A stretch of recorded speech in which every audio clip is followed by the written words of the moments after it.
जैसे कि हॉलवैक्स और लेनार्ड का जो एक्सपेरिमेंट था उसमें हम लोगों ने 3 ऑब्जर्वेशंस में अलग अलग कंक्लूजन्स निकाले। अब अगर उन सारे कंक्लूजन्स को आप एक साथ देखते हैं, 3 ऑब्जर्वेशन किए, कंक्लूजन तो बहुत सारे निकाले गए, पर अगर उन सबको एक साथ आप पढ़ के देखेंगे तो उनका जो ग्रैंड कंक्लूजन आपको मिलेगा वो मैंने ऑलरेडी यहां लिख के रखा हुआ है। तो मैंने लिखा हुआ है grand conclusions after Hallwachs and Lenard's experiment. जो हॉलवैक और लेनार्ड का एक्सपेरिमेंट था उसको करने के बाद टोटल जब हमने पूरे कंक्लूजन्स पढ़े उनमें से केवल 2 हमने कंक्लूजन निकाले, बाकी सब कुछ छोड़ दिया। कौन कौन से? एक तो ये कि धातु पर आपतित प्रकाश की तीव्रता बढ़ाने से उससे प्रति सेकंड उत्सर्जित प्रकाश इलेक्ट्रॉनों की संख्या बढ़ती है। याद आया आपको? जब आपतित प्रकाश की तीव्रता बढ़ाते थे यानी कि बल्ब का वॉट बदलते थे पर कलर नहीं बदलते थे, तो ऐसी सिचुएशन पे उससे 1 सेकंड में निकलने वाले इलेक्ट्रॉनों की संख्या बढ़ जाती थी, यानी कि करंट तो बढ़ जाती थी जबकि निरोधी विभव पर कोई प्रभाव नहीं पड़ता था। याद करिए, निरोधी विभव इंटेंसिटी बदलने से निरोधी विभव सबका एक ही जगह पर आता था, तो इंटेंसिटी बढ़ाने से प्रकाश इलेक्ट्रॉनों की संख्या बढ़ती है लेकिन स्टॉपिंग पोटेंशियल पर कोई इफेक्ट नहीं पड़ता। दूसरा, धातु पर आपतित प्रकाश की आवृत्ति बढ़ाने से, दोबारा जो हमने तीसरा ऑब्जर्वेशन किया तो उसमें क्या चीज बदली थी? उसमें हमने बल्ब का कलर बदला था लेकिन वॉट हर बार सेम रखा। वॉट सेम रखा मतलब इंटेंसिटी नहीं बदली, कलर बदला यानी कि फ्रीक्वेंसी बदली। आवृत्ति जब हम बढ़ाते जा रहे थे तो हम क्या देखते थे कि निरोधी विभव का मान बढ़ जाता था, निगेटिव पोटेंशियल की वैल्यू बदल जाती थी, जबकि उससे प्रति सेकंड उत्सर्जित होने वाले इलेक्ट्रॉनों की संख्या पर कोई प्रभाव नहीं पड़ता था।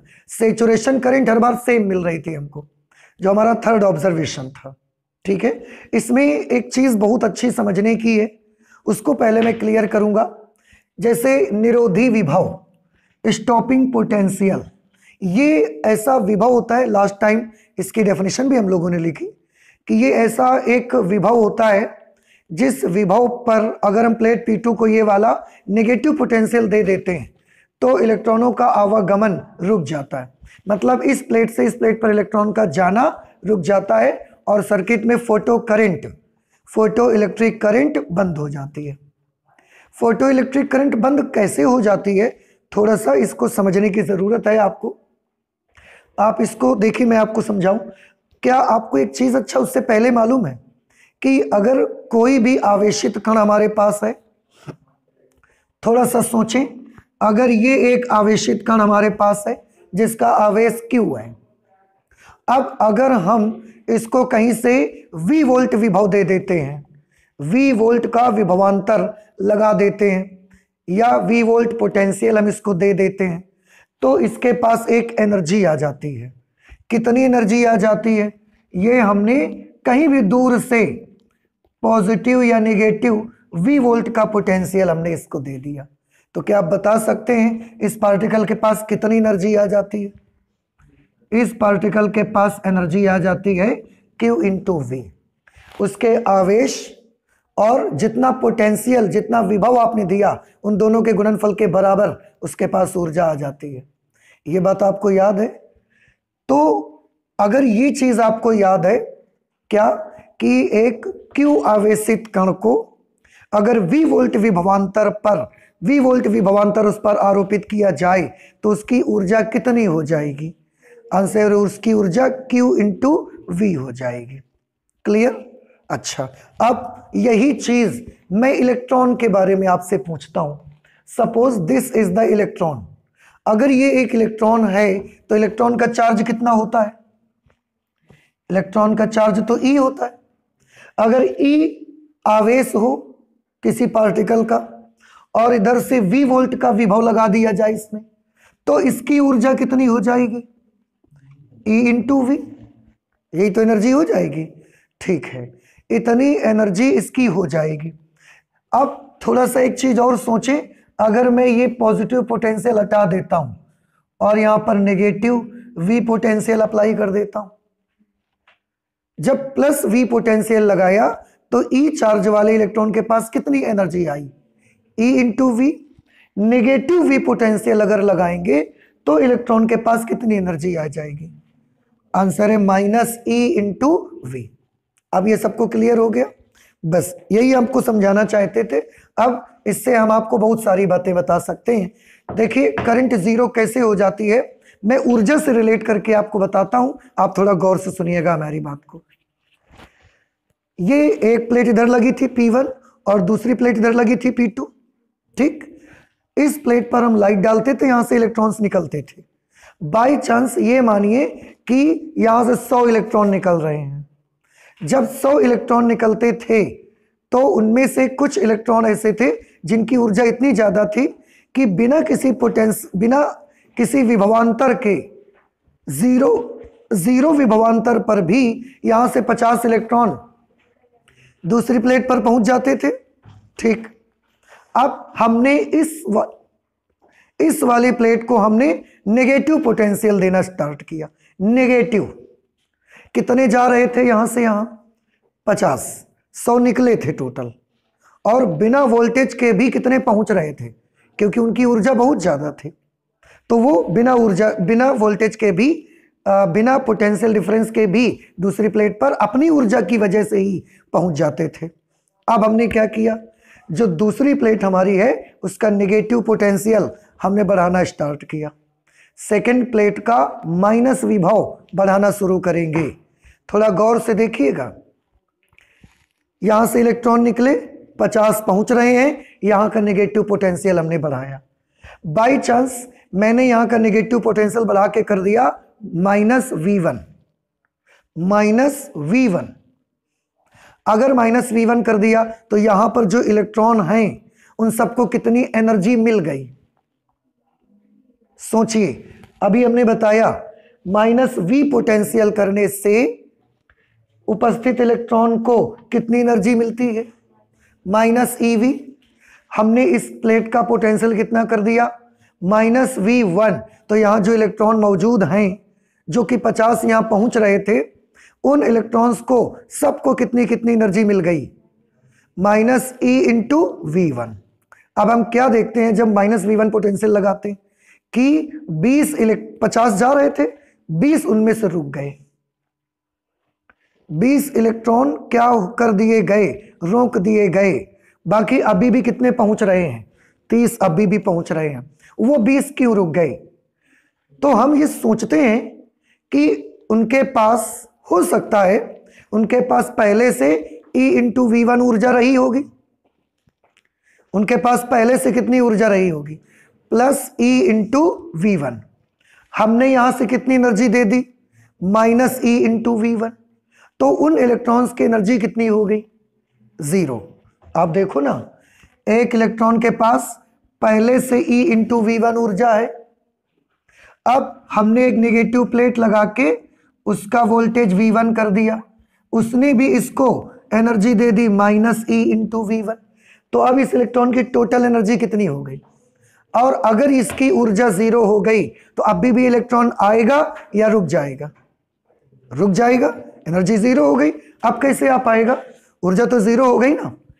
तो V1 पोटेंशियल लगाने से 20 इलेक्ट्रॉन यहां से जो यहां पर आ रहे थे वो रोक दिए गए। तो हम क्या सोचते हैं कि हमने कैसी ऊर्जा दी, नेगेटिव, माइनस EV1।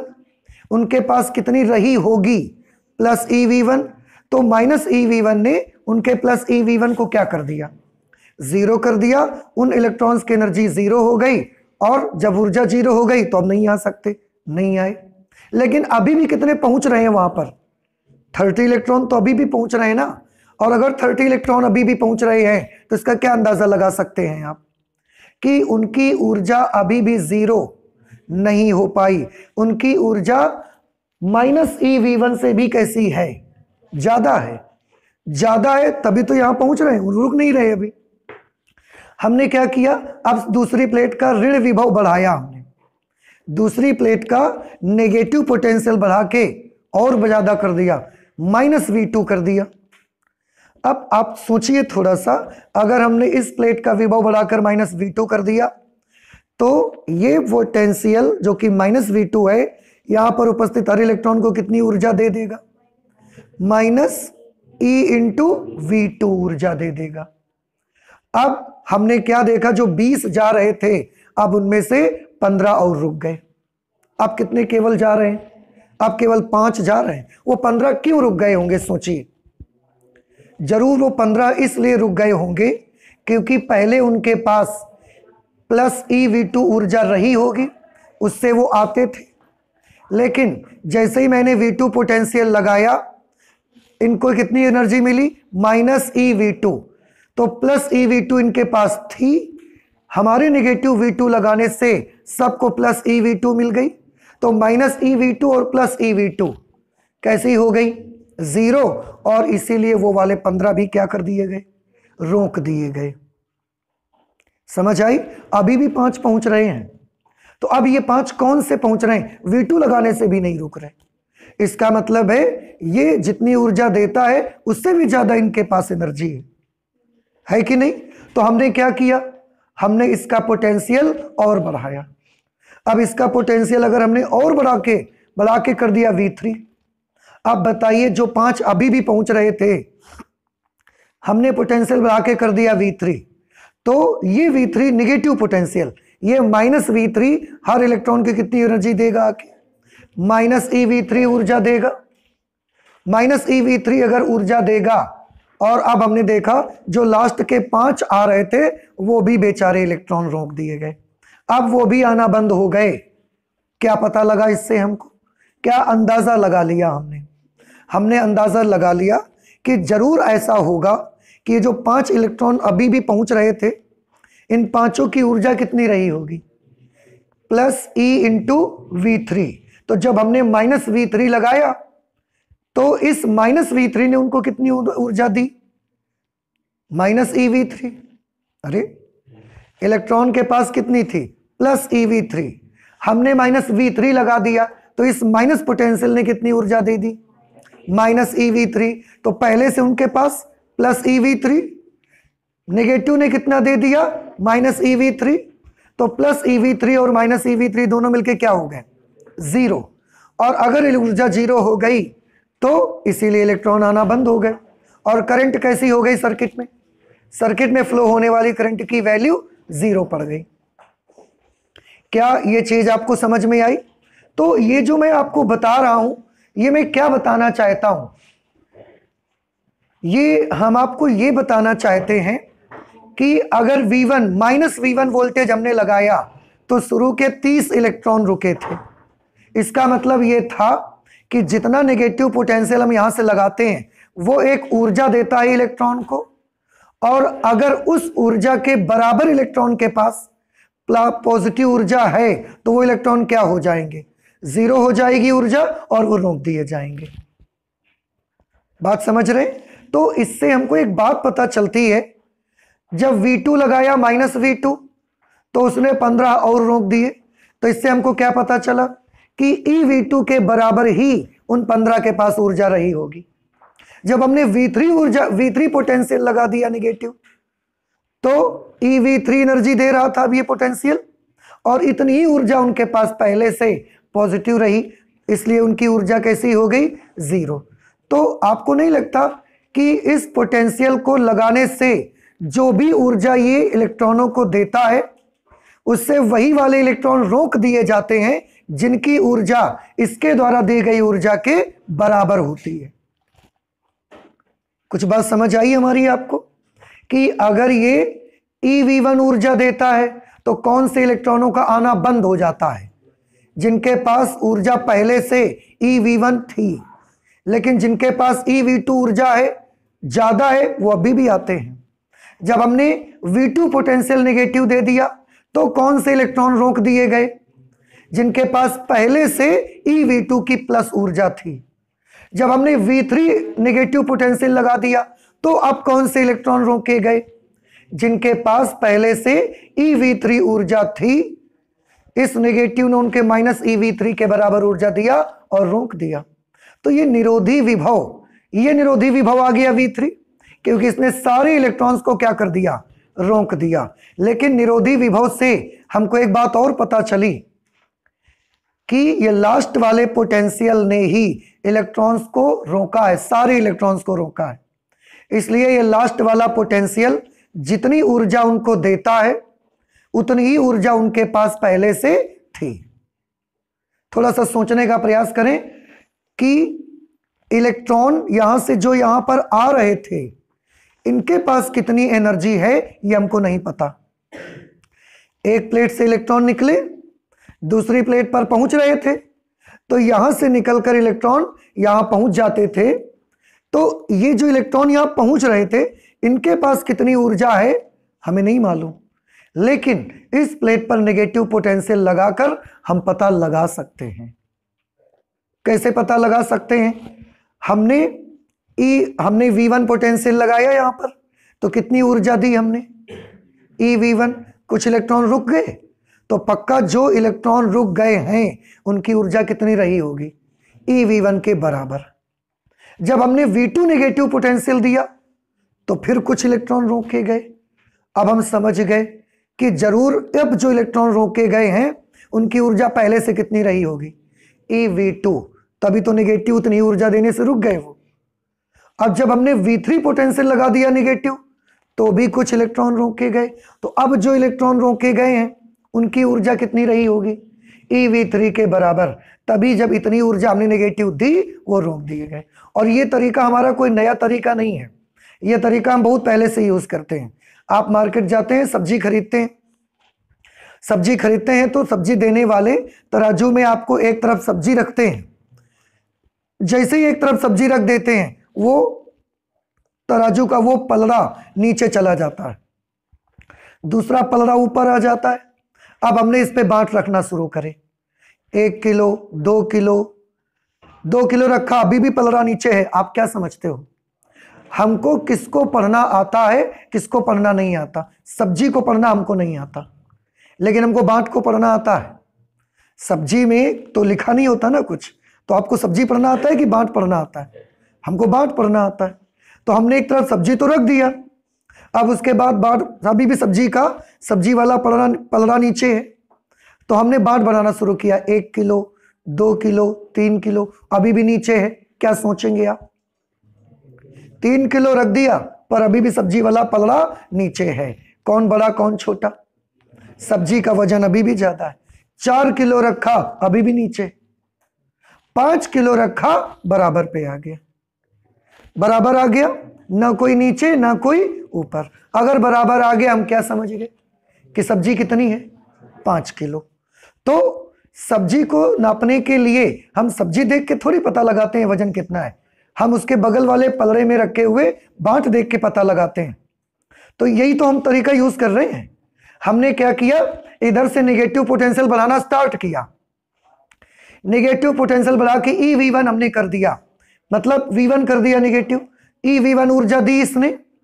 तो यहां से जो इलेक्ट्रॉन रुक गए, यहां से आना बंद हो गया जिन इलेक्ट्रॉनों का। अब हम क्या समझ गए कि जरूर इतनी ऊर्जा ही इन इलेक्ट्रॉन्स के पास रही होगी। सब्जी वाला तरीका आ गया आपका। फिर V2 नेगेटिव पोटेंशियल दे दिया हमने, V2 नेगेटिव पोटेंशियल दे दिया तो कुछ इलेक्ट्रॉन रुके। अब हम क्या समझ गए कि अब जो इलेक्ट्रॉन रुके हैं उनकी ऊर्जा जरूर कितनी रही होगी, EV2 के बराबर। V3 अभी भी कुछ इलेक्ट्रॉन आ रहे थे, अब उनको रोकने के लिए हमको कितना पोटेंशियल लगाना पड़ा, V3। और अब हमने देखा वो भी, उनका भी आना बंद हो गया। अगर उनका भी आना बंद हो गया तो इलेक्ट्रॉन देख के एनर्जी का अंदाजा नहीं लगा, लेकिन इसको देख के हम एनर्जी बता सकते हैं कि अगर V3 लगाने से रुके हैं तो जरूर इनकी ऊर्जा कितनी रही होगी, V3 के बराबर रही होगी। बात समझ गए? तो अब फिर से याद करें, कितना वोल्टेज लगाने से इलेक्ट्रॉन का आना रुक जाता था, V0। उसी को निरोधी विभव बोला गया था। और ये विभव लगाने से कौन से इलेक्ट्रॉन रुकते थे, कम ऊर्जा वाले, उनसे थोड़ी ज्यादा ऊर्जा वाले, या सबसे ज्यादा ऊर्जा वाले रुकते थे? सोचिए और बताइए मुझे। निरोधी विभव जब हम लगाते थे, आपने ग्राफ देखा था ना, ये ग्राफ ऐसे चल के आता था यहां पर, ये वाला पोटेंशियल माइनस वी नॉट था। जब हम इतना पोटेंशियल लगाते थे, इतना, तब इतनी करंट मिलती थी, मतलब इतने इलेक्ट्रॉन रुकते थे। क्या पूरे रुकते थे? नहीं। जब हम इतना वोल्टेज लगाते थे तो इतने इलेक्ट्रॉन रुक जाते थे। जब हम इतना पोटेंशियल लगाए तो इतने इलेक्ट्रॉन रुक गए। लेकिन जब निरोधी विभव के बराबर का विभव लगाया तो करंट बिल्कुल जीरो हो गई, और अब जिन इलेक्ट्रॉनों के पास एनर्जी ज्यादा भी थी वो भी रुक गए। तो निरोधी विभव लगाने से कौन से इलेक्ट्रॉन रोके जाते हैं? सबसे अधिक गतिज ऊर्जा वाले इलेक्ट्रॉनों को भी रोका जाता है। बात समझ में आई? अब आप थोड़ा सा सोचिए, v naught potential, v naught को ही क्या बोला है? निरोधी विभव। और निरोधी विभव लगाने से कौन से इलेक्ट्रॉन रुकते हैं? जिनके पास सबसे ज्यादा गतिज ऊर्जा होती है, वो वाले इलेक्ट्रॉन रोके जाते हैं। ठीक है। अब एक बात मुझे बताएं, वी नॉट पोटेंशियल लगाया और सारे अधिकतम गतिज ऊर्जा वाले भी इलेक्ट्रॉन रुक गए, तो उनकी ऊर्जा कितनी रही होगी? E v naught. V naught potential लगाया कि नहीं लगाया? माइनस। और सबसे ज्यादा ऊर्जा वाले इलेक्ट्रॉन भी रुक गए, अब तो इनके पास कितनी ऊर्जा रही होगी? E into v naught. और ई इंटू वी नॉट ये किस इलेक्ट्रॉन की ऊर्जा है? सबसे ज्यादा ऊर्जा वाले इलेक्ट्रॉन की ऊर्जा है, यानी कि ये अधिकतम ऊर्जा है। बात समझ रहे? तो प्लेट से उत्सर्जित इलेक्ट्रॉनों की अधिकतम गतिज ऊर्जा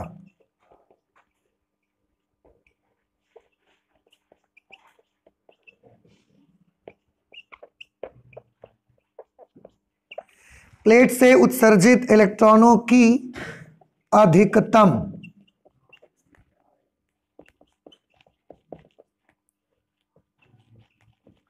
गतिज ऊर्जा कितने के बराबर हमको पता लगी कि ये अधिकतम गतिज ऊर्जा होगी? क्योंकि गतिज ऊर्जा अधिकतम है तो काइनेटिक एनर्जी मैक्सिमम हम यूज कर रहे हैं। कितने के बराबर हमको पता लगी? आंसर है ई वी नॉट के बराबर। क्योंकि वी नॉट के बराबर माइनस का वोल्टेज देने से ही सबसे ज्यादा ऊर्जा वाले इलेक्ट्रॉन भी रुकते थे। तो minus v naught voltage electron को कितनी ऊर्जा देता है? E v not.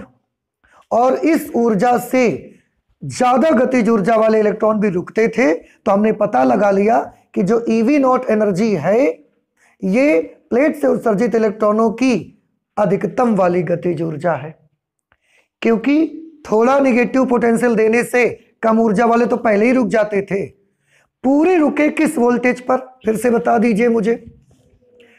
पूरे के पूरे इलेक्ट्रॉन जो यहां से पहुंच रहे थे P2 पर, वो कब रुके? कितना निगेटिव वोल्टेज देने से रुके? वी नॉट के बराबर। अब वी नॉट के बराबर वोल्टेज देने से रुके, तो अगर वी नॉट वोल्टेज देंगे तो ये हर इलेक्ट्रॉन को कितनी ऊर्जा देता है? E v naught. और जिसकी वजह से रुके, तो हमें क्या अंदाजा लग गया कि जरूर ई वी नॉट ऊर्जा हर इलेक्ट्रॉन की रही होगी। और कौन से वालों की? सबसे ज्यादा ऊर्जा वालों की कि कम ऊर्जा वालों की? सबसे ज्यादा ऊर्जा वालों की। इसीलिए प्लेट से उत्सर्जित इलेक्ट्रॉनों की क्या लिखी गई? देखो, अधिकतम गतिज ऊर्जा लिखी गई है। K maximum is equal to e into v naught. ठीक है। आप चाहें तो के मैक्स गतिज ऊर्जा का एक मैकेनिकल फॉर्मूला भी होता है, मैकेनिक्स में हम लोगों ने पढ़ा था। क्या फॉर्मूला होता है? Half m v square. तो के मैक्स की जगह पर मैं क्या लिख सकता हूं? Half m v max square is equal to e v naught. V max हमने क्यों लगाया? क्योंकि गतिज ऊर्जा में द्रव्यमान और वेग आता है। इलेक्ट्रॉन का द्रव्यमान तो मैक्सिमम और मिनिमम नहीं होता ना, इलेक्ट्रॉन का द्रव्यमान तो कांस्टेंट रहता है। वो तो जितना एक का होगा उतना दूसरे का होगा, उतना सबका होगा। तो इलेक्ट्रॉन नहीं, लेकिन अगर गतिज ऊर्जा महत्तम है तो जरूर क्या मैक्सिमम हुआ होगा? उनका वेग मैक्सिमम रहा होगा। इसलिए half v maximum square is equal to e v naught. तो आपको हमेशा याद रखना है कि धातु की प्लेट से निकलने वाले इलेक्ट्रॉनों की अधिकतम गतिज ऊर्जा कितनी होती है? ज्यादा से ज्यादा eV0 ऊर्जा के इलेक्ट्रॉन निकलते हैं। बात समझ में आई? और यहां से हमको एक बात और पता चली, क्या? कि जो निरोधी विभव है वो हमको किसका मेजरमेंट देता है? आंसर है गतिज ऊर्जा का। गतिज ऊर्जा के सूत्र में V0 आया कि नहीं आया? तो अगर V0 ज्यादा, इसका मतलब क्या? ज्यादा गतिज ऊर्जा ज्यादा। V0 अगर कम तो गतिज ऊर्जा भी कम। इसका मतलब है निरोधी विभव हमें उत्सर्जित इलेक्ट्रॉनों की ऊर्जा का मेजरमेंट देता है कि अगर निरोधी विभव ज्यादा तो ऊर्जा ज्यादा, निरोधी विभव कम तो ऊर्जा भी कम। मैं चाहूं तो यहां एक नोट बना सकता हूं। क्या स्पष्ट है कि निरोधी विभव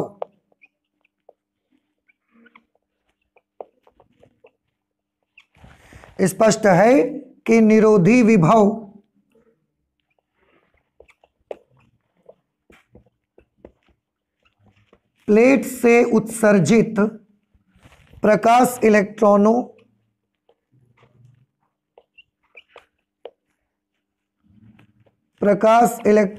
की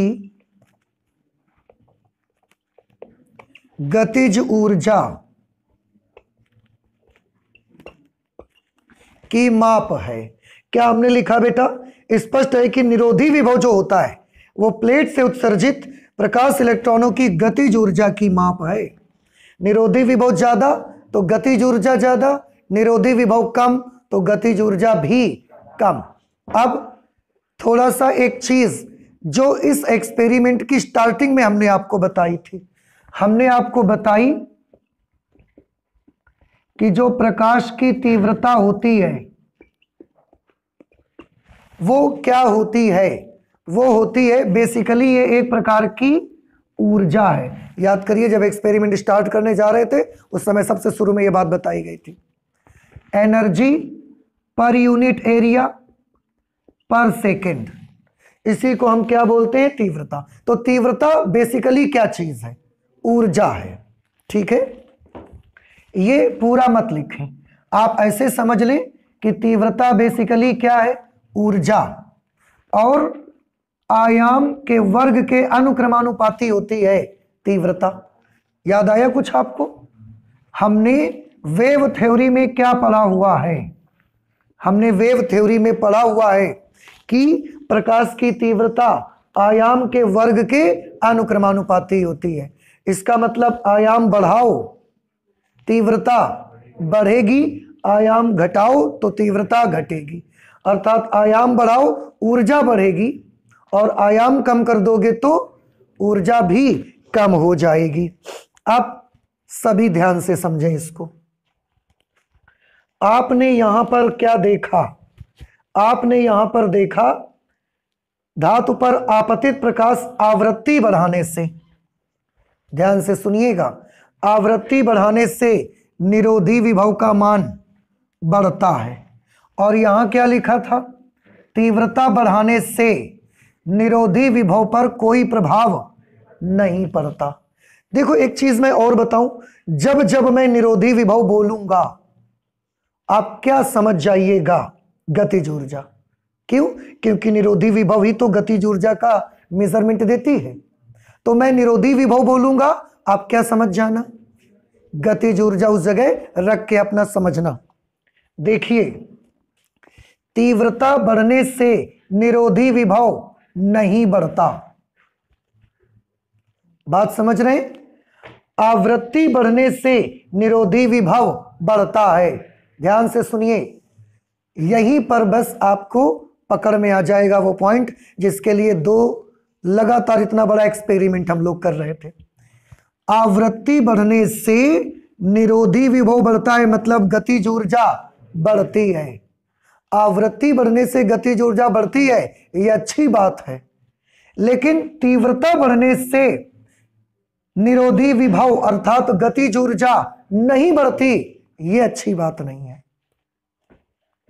क्यों? वेव थ्योरी क्या कहती है? वेव थ्योरी कहती है कि तीव्रता बढ़ने से ऊर्जा बढ़नी चाहिए।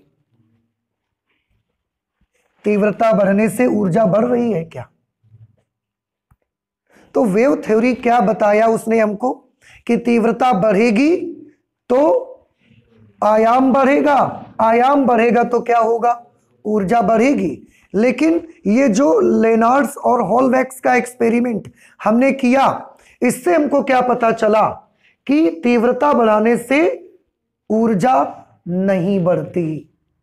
तीव्रता बढ़ाने से ऊर्जा नहीं बढ़ती, अर्थात तीव्रता आयाम का फंक्शन नहीं है। जो ऊर्जा है, जो तीव्रता है, वो आयाम पर डिपेंड नहीं करती। वेव में आपको याद करिए, बताया था एक वेव ऐसी बनी हुई है, वहीं पर एक दूसरी वेव ऐसी बनी हुई है। कैसी? इस तरीके की। इन दोनों में किस चीज का फर्क है? इसकी तीव्रता कैसी है?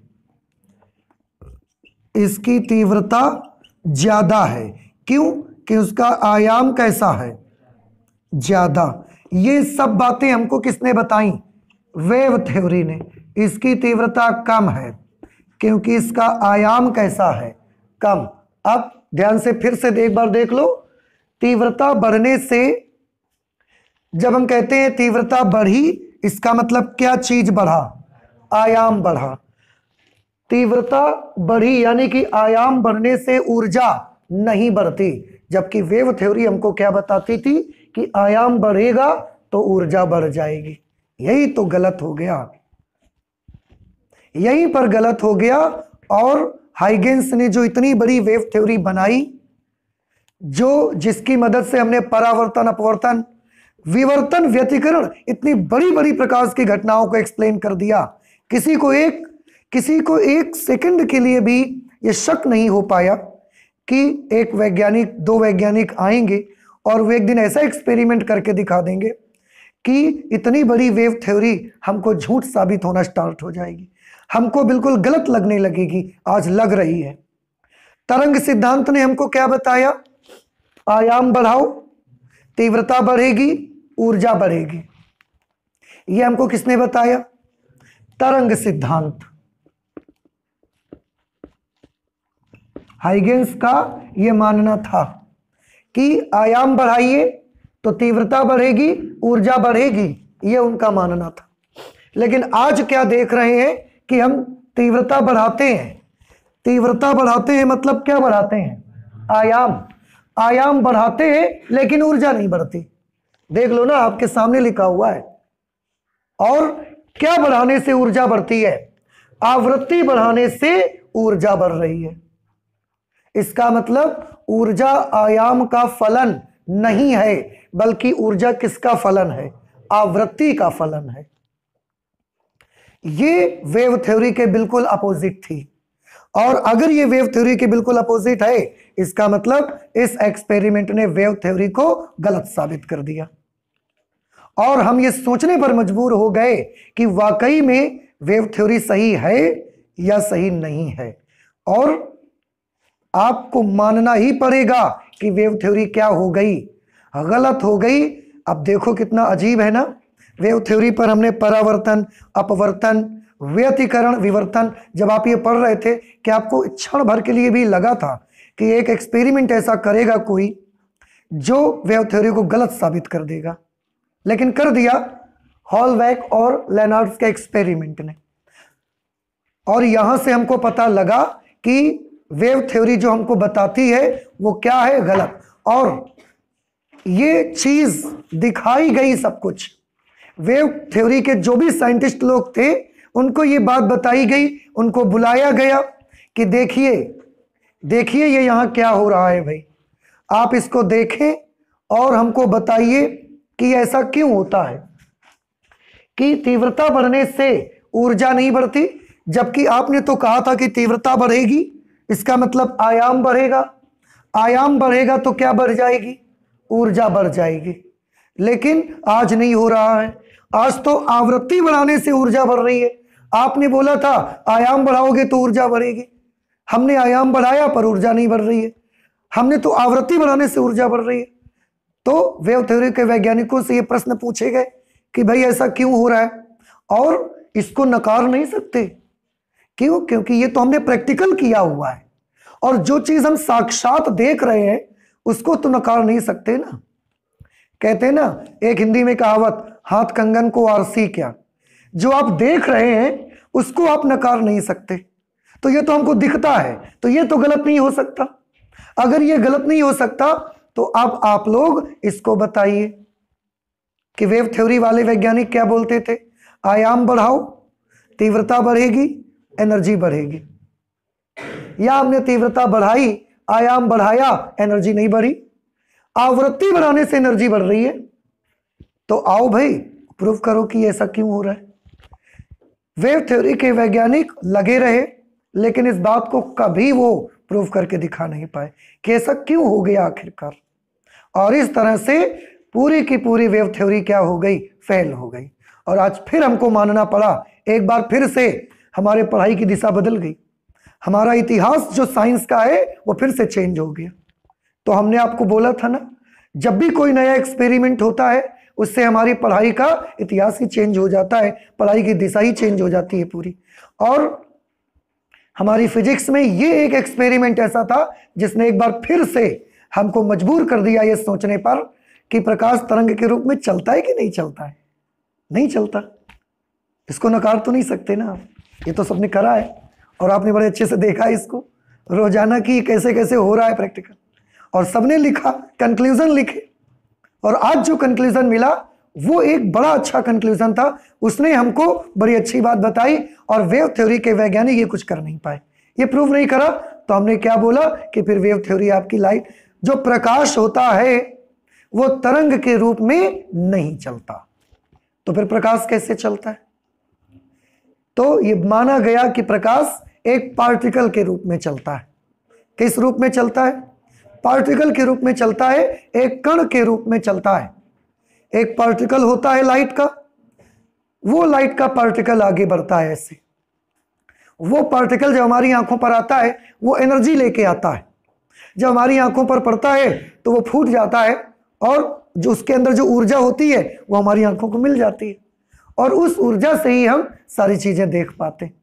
इसका फिर एक्सप्लेनेशन किया गया एक वैज्ञानिक आइंस्टाइन, उन्होंने इसको माना। प्लांक की क्वांटम थ्योरी बनी कि अब तो ये गलत साबित हो गया कि लाइट कौन सी तरह से चलता है तरंग में। तो जब ये गलत साबित हो गया तो कोई तो थ्योरी बनानी पड़ेगी ना हमको।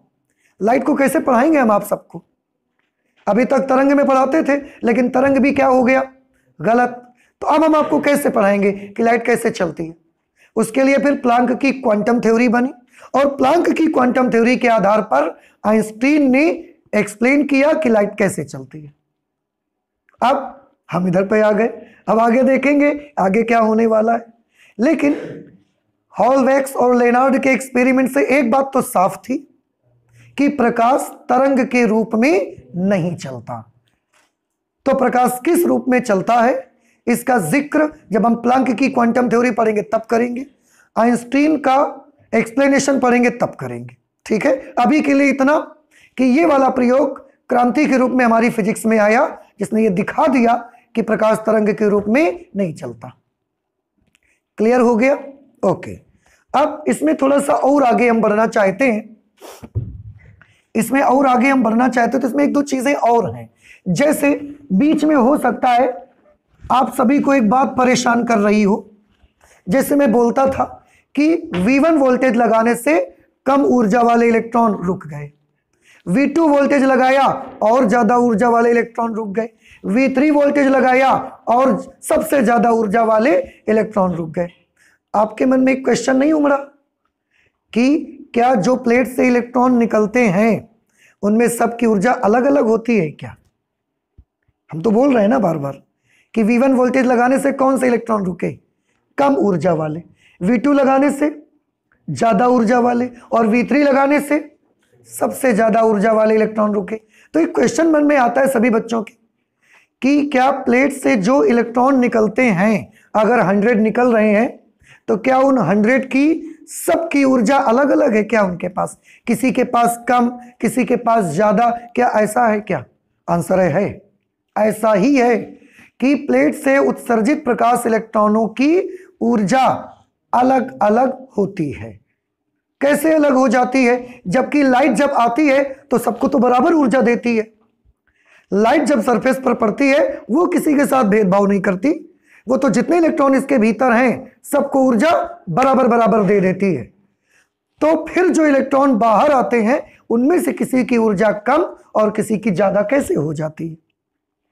वो ऐसे हो जाती है, थोड़ा इसके लिए मैं आपको बताता हूं, ध्यान से समझने की कोशिश करिएगा। ये हमने एक गुटका मान लिया धातु का, कोई भी मान लो, लोहे का, कॉपर का, जो भी आप, ये धातु का एक गुटका मान लिया। अब आप सोचिए, धातु के इस गुटके के भीतर बहुत सारे इलेक्ट्रॉन होंगे। क्या सारे के सारे इलेक्ट्रॉन सरफेस पर ही बैठे होंगे? क्या बिल्कुल। कुछ इलेक्ट्रॉन यहां से आ रहे होंगे, कुछ इलेक्ट्रॉन यहां से भी तो निकल के आए होंगे। अब जब लाइट आती है, मान लिया इसका जो वर्क फंक्शन है, बताइए वर्क फंक्शन क्या होता है? वह न्यूनतम ऊर्जा जो प्रकाश इलेक्ट्रॉन को धातु के पृष्ठ से बाहर निकाल दे, उसी को तो वर्क फंक्शन बोलते हैं। इसका अपना एक वर्क फंक्शन है कोई, मान लिया वो वर्क फंक्शन कितना है? फाई। तो जब लाइट आई और लाइट पड़ी इस पर, तो पूरे सरफेस पर एक साथ पड़ गई, उसने तो सब इलेक्ट्रॉन्स को बराबर बराबर एनर्जी दे दिया। लेकिन कोई इलेक्ट्रॉन यहां से निकल के यहां पर आता है, तो जब ये यहां से यहां आता है, बाई चांस मान लीजिए थोड़ा सा कि इलेक्ट्रॉन को टोटल एनर्जी मिली E के बराबर। कितना हमने मान लिया? कितनी ऊर्जा मिली? किसने दिया? प्रकाश ने। प्रकाश ने इतनी ऊर्जा दी। जब ये इलेक्ट्रॉन बाहर आएगा, कितनी ऊर्जा ये खर्च करेगा? फाई। अरे वर्क फंक्शन के बराबर नहीं खर्च हो जाएगी? अब E ऊर्जा मिली, फाई खर्च हो गई, तो इसके पास बची कितनी? E minus phi. इतनी एनर्जी इस इलेक्ट्रॉन के पास बची। समझ में आ गया? ठीक। अब ये वाले इलेक्ट्रॉन के बारे में सोचिए, इसको भी कितनी ऊर्जा लाइट ने दी है? सबको उसने तो E दी है। वो तो जब ऊर्जा लेके आया उसने किसी के साथ भेदभाव नहीं किया, जितने इलेक्ट्रॉनों को वो पहुंची सबको उसने ई ऊर्जा सबको दे दी। तो इसको कितनी मिली है ऊर्जा? E मिली है। अब ये क्या करेगा? पहले तो ये यहां पर आएगा सरफेस पर, मान लिया यहां तक आते आते उसकी x के बराबर एनर्जी खर्च हो गई। अब उसके बाद ये बाहर भी निकलेगा, तो बाहर निकलने में कितनी खर्च करेगा? फाई के बराबर खर्च करेगा। अब इसके पास कितनी बचेगी बताओ? मिली कितनी थी? E। खर्चा कितना हो गया? x plus phi. x यहां से यहां आने में खर्च हुई और फाई निकलने में खर्च हो गई, तो बची कितनी? E minus phi plus x. इतनी उसके पास बची एनर्जी। नहीं समझ में आया? अच्छा, इस इलेक्ट्रॉन के बारे में सोचिए, इसको भी लाइट आया और कितनी ऊर्जा दी इसको? E एनर्जी इसको भी मिली। अगर E एनर्जी इसको भी मिली, अब ये भी इलेक्ट्रॉन ऐसा सरफेस तक, पहले सरफेस तक आता है कि मान लिया कि जब ये सरफेस तक आया तो इसकी ऊर्जा खर्च हो गई 2x, और इसके बाद ये बाहर भी निकला, बाहर निकलने में कितनी खर्च हो गई? फाई। अब इसके पास कितनी बची? E minus 2x plus phi. इतनी एनर्जी बची। ये जो ऊर्जा बेटा इनके पास बचती है, इनको हम बोलते हैं इलेक्ट्रॉन की गतिज ऊर्जा। इसको हम क्या बोलते हैं? ये पहले वाले इलेक्ट्रॉन की गतिज ऊर्जा है, ये दूसरे वाले इलेक्ट्रॉन की गतिज ऊर्जा है।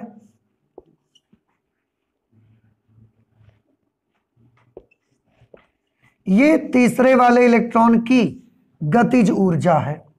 तो ये जो ऊर्जाएं इनके पास बचती हैं, वो ऊर्जाओं को हम इनकी कौन सी ऊर्जा बोलते हैं? गतिज ऊर्जा, जिसको हमने यहां लिखा था गतिज ऊर्जा। अब आप खुद सोच के बताएं मुझे, 3 इलेक्ट्रॉनों का मैंने जिक्र किया है, किसके पास ऊर्जा ज्यादा है? इसके पास एनर्जी सबसे ज्यादा है। बिल्कुल सही बताया आपने, इसके पास ऊर्जा उसकी अपेक्षा कम है और सबसे कम इसके पास है। तो जब हम नेगेटिव पोटेंशियल लगाएंगे सबसे पहले कौन थक जाएगा? जिसके पास ऊर्जा कम होगी। कौन सा थकेगा? ये वाला इलेक्ट्रॉन सबसे पहले थक जाएगा और थक के रुक जाएगा। जब हम और वोल्टेज बढ़ाएंगे अब ये वाला भी रुकेगा। सबसे ज्यादा गतिज ऊर्जा किसके पास है? इसके पास। तो सबसे बाद में कौन सा रुकेगा? ये वाला। अब आपको पता लगा कि जब हम लाइट देते हैं, प्रकाश डालते हैं, तो धातु के पृष्ठ से इलेक्ट्रॉन उत्सर्जित होते हैं, लेकिन उन प्रकाश इलेक्ट्रॉनों में क्या जितने भी इलेक्ट्रॉन आते हैं सबकी ऊर्जा बराबर बराबर होती है? सबकी गतिज ऊर्जा बराबर होती है या सबकी अलग अलग होती है? सबकी अलग अलग ऊर्जा होती है। तो हम चाहें तो एक पॉइंट यहां पर नोट कर सकते हैं। अब आप मुझे ये बताएं प्लीज कि आपको ये बात समझ आई कि नहीं आई? तो हम क्या लिख सकते हैं कि धातु के पृष्ठ से उत्सर्जित प्रकाश इलेक्ट्रॉनों में से सभी प्रकाश इलेक्ट्रॉनों की गतिज ऊर्जाएं अलग अलग होती हैं। ठीक है, लिख सकते हैं।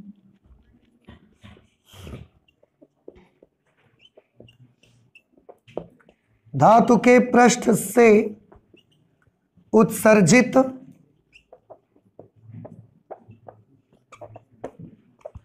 प्रकाश इलेक्ट्रॉनों में से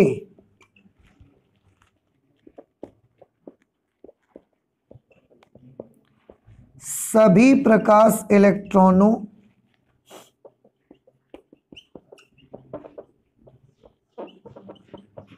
की गतिज ऊर्जा अलग अलग होती है। ये बहुत याद रखें, कॉम्पिटिटिव एग्जामिनेशन में तक में ये क्वेश्चन आते हैं। अब आपको पता लगा कि क्यों अलग अलग होती है? नहीं पता लगा? क्यों भाई? पता लगा? एक चीज और इसमें हम देखना चाहते हैं। एक आर्टिकल है छोटा सा जिसका नाम है थ्रेशोल्ड फ्रीक्वेंसी।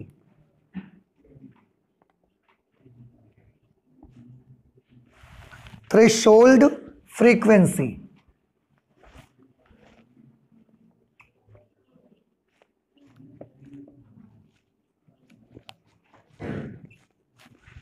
थ्रेशोल्ड फ्रीक्वेंसी को हिंदी में बोलते हैं देहली आवृत्ति। ठीक है, ये देहली आवृत्ति क्या होती है इसको थोड़ा सा आप लोग समझ लीजिए जरा। देखें, थ्रेशोल्ड फ्रीक्वेंसी के बारे में जब प्रैक्टिकल किया जा रहा था, ये वाला एक्सपेरिमेंट हो रहा था, हॉलवैक्स और लेनार्ड का एक्सपेरिमेंट, इसमें एक चीज बड़ी स्पेशल दिखी हमको। क्या चीज बहुत स्पेशल दिखी? स्पेशल इसमें यह दिखा कि जब हम प्लेट पर लाइट डालना शुरू करते हैं, प्लेट पर लाइट का आपतित करना स्टार्ट करते हैं और हम उसकी आवृत्ति बढ़ाते जाते हैं, तो एक निश्चित आवृत्ति पर ही इलेक्ट्रॉन प्लेट से निकलना स्टार्ट होते हैं। अगर आवृत्ति उससे कम है तो इलेक्ट्रॉन प्लेट से निकलना प्रारंभ नहीं होते। आवृत्ति उससे ज्यादा होने पर ही इलेक्ट्रॉन प्लेट से निकलना शुरू होते हैं। ये एक्सपेरिमेंट के दौरान देखा गया। जैसे आप सभी जानते हैं कि अगर हम विबग्योर लिखते हैं तो इसमें सबसे ज्यादा फ्रीक्वेंसी किस रंग की लाइट की होती है? वायलेट की फ्रीक्वेंसी सबसे ज्यादा और इसकी फ्रीक्वेंसी सबसे कम। तो इसकी फ्रीक्वेंसी सबसे ज्यादा और इसकी फ्रीक्वेंसी सबसे कम। बीच वालों की इधर से इधर चलोगे तो कम होते जाएगी, इधर से इधर चलोगे तो क्या होते जाएगी? बढ़ते जाएगी। तो हमने क्या देखा, ध्यान से सुनिएगा मेरी बात, कि जब हम धातु की प्लेट पर मान लीजिए कोई भी लाइट मान लिया, येलो कलर की लाइट डालते हैं 100 वॉट के बल्ब से, 100 वॉट येलो कलर लाइट धातु के पृष्ठ पर डाला, हमने देखा एक भी इलेक्ट्रॉन बाहर नहीं आया, एक भी इलेक्ट्रॉन बाहर नहीं आया। हमने 200 वॉट येलो कलर कर दिया, क्या बढ़ा दिया हमने? तीव्रता, फ्रीक्वेंसी बढ़ाई क्या? नहीं बढ़ाई। हमने देखा अभी भी एक भी इलेक्ट्रॉन बाहर नहीं आया। हमने 500 वॉट येलो कलर कर दिया। 500 वॉट येलो कलर क्या बढ़ाया? तीव्रता। आवृत्ति बढ़ी क्या? नहीं, कलर वही है। तीव्रता बढ़ा दी, आवृत्ति नहीं बढ़ाई। हमने देखा धातु के पृष्ठ से अभी भी एक इलेक्ट्रॉन बाहर नहीं आया। 1000 वॉट का बल्ब लगा दिया, 1000 वॉट, लेकिन कलर कौन सा था? Yellow colour. 1000 what yellow colour का बल्ब लगाया, अभी भी एक भी इलेक्ट्रॉन बाहर नहीं निकला। तो अब हम क्या समझ गए कि तीव्रता बढ़ाने से इलेक्ट्रॉन बाहर नहीं आएंगे। तो हमने कलर बदलना शुरू किया। अब हमने क्या कर दिया, एक ब्लू कलर की लाइट डाली, 15 वॉट की केवल, बस 20 वॉट बल्ब से। वोल्टेज कैसा था? बिल्कुल कम, तीव्रता बहुत कम थी, लेकिन लाइट कैसी थी? Blue colour. अब हमने जैसे ही डाला, हमने देखा इलेक्ट्रॉन धड़धड़ा के निकलना शुरू हो गए। क्या पता लगा आपको कि एक निश्चित आवृत्ति से जब येलो डाल रहे थे, येलो डालने पर तीव्रता कितनी भी आप बढ़ा लो, लेकिन इलेक्ट्रॉन नहीं निकलते। पर ब्लू जैसे ही मैंने डाला, तो थोड़ी तीव्रता होने पर भी इलेक्ट्रॉन क्या शुरू हो गए? निकलना स्टार्ट हो गए। अब आप क्या सीख पाए इससे? तो हमको तो एक बात सीखने का मौका मिला, क्या? कि एक निश्चित तीव्रता से तो इलेक्ट्रॉन नहीं निकलेंगे। एक बात तो क्लियर है, क्योंकि 1000 वॉट का बल्ब भी लगा के देखा था हमने, नहीं निकले थे इलेक्ट्रॉन। एक आवृत्ति बढ़ाने से इलेक्ट्रॉन निकलते। आवृत्ति पहले कम थी येलो की, ब्लू की आवृत्ति येलो से कैसी है? ज्यादा। तो आवृत्ति जैसे ही मैंने थोड़ी बढ़ाई, इलेक्ट्रॉन्स का निकलना स्टार्ट हो गया।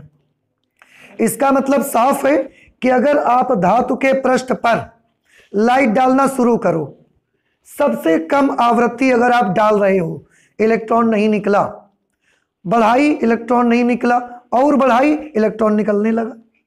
इसका मतलब है कम से कम एक आवृत्ति ऐसी होती है जिसको डालने से ही इलेक्ट्रॉन निकलना स्टार्ट होते हैं। उससे कम आवृत्ति का प्रकाश अगर आप डालोगे तो इलेक्ट्रॉन बाहर नहीं निकलेंगे। उससे ज्यादा आवृत्ति का प्रकाश डालने से ही इलेक्ट्रॉन बाहर आते हैं। जैसे मैंने क्या किया, मैंने ये वाली फ्रीक्वेंसी डाली, इलेक्ट्रॉन नहीं निकला, इससे इलेक्ट्रॉन नहीं निकला, इससे भी नहीं निकला, इससे भी नहीं निकला। जैसे ही ये वाली फ्रीक्वेंसी दी, इलेक्ट्रॉन निकल पड़ा। इसका मतलब ये वाली फ्रीक्वेंसी धातु के पृष्ठ से इलेक्ट्रॉन को बाहर नहीं निकाल सकती, ये वाली फ्रीक्वेंसी निकाल सकती है। तो ये वाली फ्रीक्वेंसी का नाम हम क्या रखेंगे?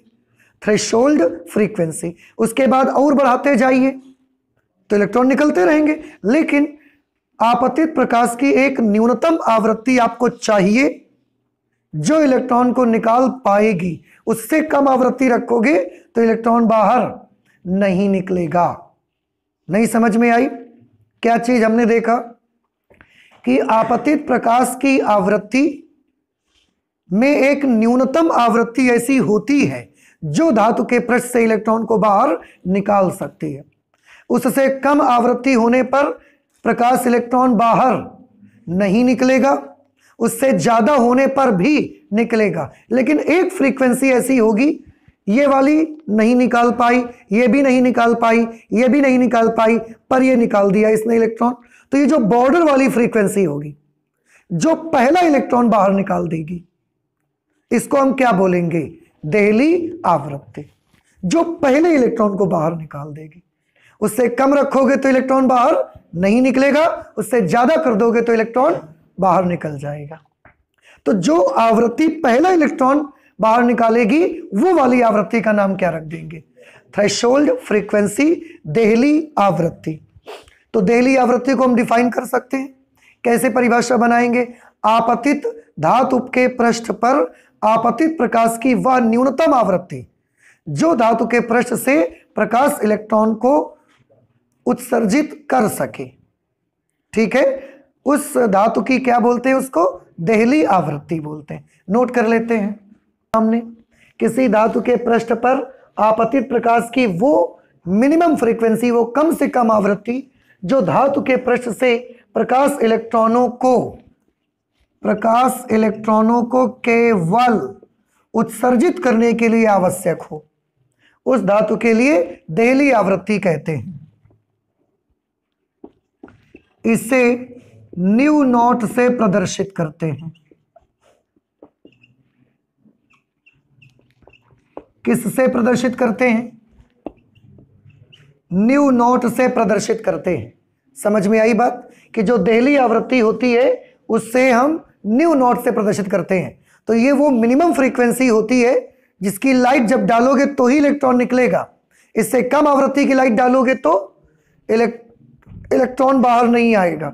इससे ज्यादा आवृत्ति की डालोगे तो आते रहेंगे। अब एक चीज मैं और आपको बताऊं, थोड़ा ध्यान से सभी बच्चे सुनेंगे इसको। प्लांक एक साइंटिस्ट थे, तो प्लांक ने ये अपनी क्वांटम थ्योरी में बताया कि अगर किसी लाइट की आवृत्ति न्यू है, न्यू, तो उसके पास एनर्जी होती है h इंटू न्यू। याद रखिए, अगर किसी भी प्रकाश की आवृत्ति न्यू है, आवृत्ति, तो उसकी ऊर्जा होती है h न्यू के बराबर। समझ में आई? आवृत्ति में h को मल्टीप्लाई करने से, h क्या है? प्लांक नियतांक। हम जिक्र करेंगे अभी इसका बाद में। अभी आप इतना समझ लो कि प्लांक के मुताबिक अगर किसी प्रकाश, फोटोन, पार्टिकल, क्योंकि अब हम तो ये देख लिए कि वेव के रूप में नहीं चलती, पार्टिकल की फॉर्म में चलेगी, हमें आगे पढ़ने को मिलेगा। तो अगर प्रकाश की आवृत्ति न्यू है तो उसके पास कितनी ऊर्जा होती है? h into new. अब यहां पर हमने क्या देखा कि न्यू नॉट आवृत्ति का प्रकाश ही इलेक्ट्रॉन को क्या कर सकता है। तो बताएं, न्यू नॉट आवृत्ति का जो प्रकाश होगा उसके पास कितनी ऊर्जा होगी? h into new not. तो इस आवृत्ति के संगत ऊर्जा, इस आवृत्ति के संगत ऊर्जा कितनी बनी? h nu not. अब बेटा थोड़ा और गौर से देखने का प्रयास करिए। न्यू नॉट क्या चीज है? वो वाली आवृत्ति, वो वाली फ्रीक्वेंसी जो प्रकाश इलेक्ट्रॉन को क्या कर सकती है? पृष्ठ से बाहर निकाल सकती है। तो h न्यू नॉट क्या है? वो वाली ऊर्जा जो प्रकाश इलेक्ट्रॉन को पृष्ठ से बाहर निकाल सकती है। और आप इसको पढ़ चुके हो। क्या आप बता सकते हैं उस ऊर्जा को क्या बोलते हैं जो ऊर्जा धातु के पृष्ठ से इलेक्ट्रॉन को बाहर निकाल देती है? कार्यफलन, वर्क फंक्शन। इसका मतलब ये क्या है? ये वर्क फंक्शन है। तो वर्क फंक्शन का ये फॉर्मूला बना, इसलिए धातु का कार्यफलन, धातु का कार्यफलन कितना बना? h nu naught. Phi is equal to h nu naught. क्या ये बात आपको समझ में आई? एक बार फिर से देख लो, अगर कोई डाउट हो तो प्लीज क्लियर कर लीजिए। मुझे बताइए, आप ही क्लियर कर सकते हो। न्यू नॉट क्या चीज है? वो वाली फ्रीक्वेंसी जो धातु के पृष्ठ से इलेक्ट्रॉन को बाहर निकाल सकती है, उत्सर्जित कर सकती है। ठीक, तो फिर h न्यू नॉट क्या है? वो वाली ऊर्जा जो धातु के पृष्ठ से इलेक्ट्रॉन को बाहर निकाल सकती है, और वो वाली ऊर्जा जो धातु के पृष्ठ से इलेक्ट्रॉन को बाहर निकाल सकती है, उसका हमने नाम क्या रखा था? कार्यफलन। इसका मतलब ये कार्यफलन है। और कार्यफलन को किससे लिखते हैं? फाई से। तो अब धातु के कार्यफलन की परिभाषा तो हमने पहले पढ़ ली थी, सूत्र भी पढ़ लिया हमने। तो आप याद रखेंगे कार्यफलन का क्या फॉर्मूला होगा? h इंटू न्यू नॉट, जहां न्यू नॉट क्या चीज है? देहली आवृत्ति। h क्या है? मैं आपको बता दूं, h को बोलते हैं प्लांक नियतांक, प्लैंक्स कांस्टेंट बोला जाता है। और न्यू नॉट क्या चीज है? आप देख ही रहे हो, देहली आवृत्ति है। ठीक है, ये h का मतलब होता है। तो आई होप कि ये चीज अब आपको समझ में आई। तो आज हमने क्या पढ़ाई की? आज हमने जो हॉलवैक्स और लेनार्ड का एक्सपेरिमेंट था, उसने हमको क्या बताया, बताइए फिर से मुझे। वेरी गुड, उसने हमको ये बताया फाइनली कि जो लाइट होती है वो तरंग के रूप में नहीं चलती। अगर तरंग के रूप में चलती होती तो तीव्रता बढ़ाने से आयाम बढ़ता और उससे ऊर्जा बढ़नी चाहिए थी, लेकिन यहां तीव्रता बढ़ाने से अर्थात आयाम बढ़ने से ऊर्जा नहीं बढ़ रही है। तो अगर तरंग होती तो ऐसा होता, अगर ऐसा नहीं हो रहा तो इसका मतलब लाइट वेव की फॉर्म में नहीं चलती। किस फॉर्म में चलेगी ये अब हम पढ़ेंगे नेक्स्ट क्लास पे। डेली आवृत्ति भी आपने पढ़ी, ये भी आपने देखा कि धातु के पृष्ठ से जब इलेक्ट्रॉन बाहर आते हैं तो सबकी ऊर्जा एक जैसी होती है या अलग अलग होती है? अलग अलग होती है। और वो जो ऊर्जा बाहर निकलने के बाद उनके पास रहती है उस ऊर्जा को क्या बोलते हैं? उनकी गतिज ऊर्जा। सब में के लिखा है हमने, गतिज ऊर्जा बोलते हैं। सबकी अलग अलग होती है, ठीक है। और आपने अधिकतम गतिज ऊर्जा का सूत्र भी पढ़ लिया, E इंटू वी नॉट के बराबर होता है, ठीक है। तो आज हम अपनी फिजिक्स में इतना रखेंगे। अब लाइट आगे कैसे चलती है इसका जिक्र अब हम लोग नेक्स्ट क्लास पे करेंगे, ठीक है। Thank you.